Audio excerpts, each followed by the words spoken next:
Okay, so, Oh, boy. I'm not going to say I told you so, Yeah. but last night, rioting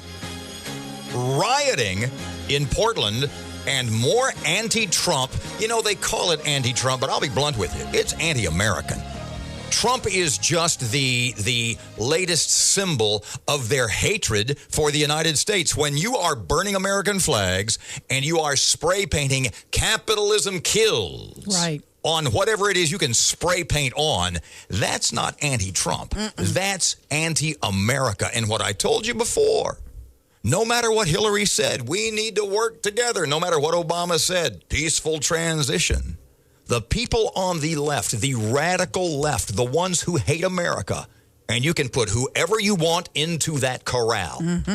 But the point is, the Democrat Party, they've been marginalized. They've been voted out.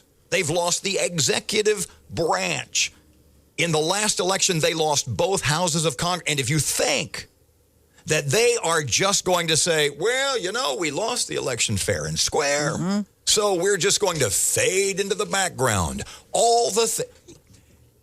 The Hillary Clinton people, the Democratic Party, screwed Bernie Sanders. He was their own guy. Yep. He was on their side. If they would screw their own guy, what makes you think that they wouldn't hesitate to screw anybody else? You know, Robert, the thing I love about this country is that they can go protest in Washington, D.C. They can go outside Trump Tower in New York City and say, dump Trump, or even worse, what they've been saying. It is a free country. We are a democracy. But when you start damaging my property, other people's property, endangering the lives of our valued police officers and first responders, then you've crossed the line and you must be put in jail, which is what's happening in Portland, as well it should be. I love our country. I have 2 Marines that are willing to serve and die for our country as sons.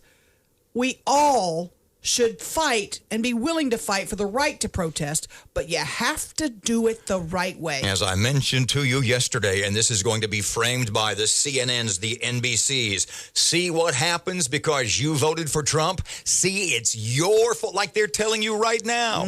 What? Women who voted for Trump are traitors to their gender. The New Orleans story is barely even more protests in New Orleans, and well, tell folks about that. Yeah, they've been protesting and they've been damaging things. It's right there in the heart of the French Quarter, damaging, long time artifacts that have been there for years and years and years. And it really just troubles me. What's worse about this is I got some texts from friends who were Trump supporters whose children are getting grief at school because they know that their family supported Trump. So now they're taking all kinds of grief at high schools, particularly.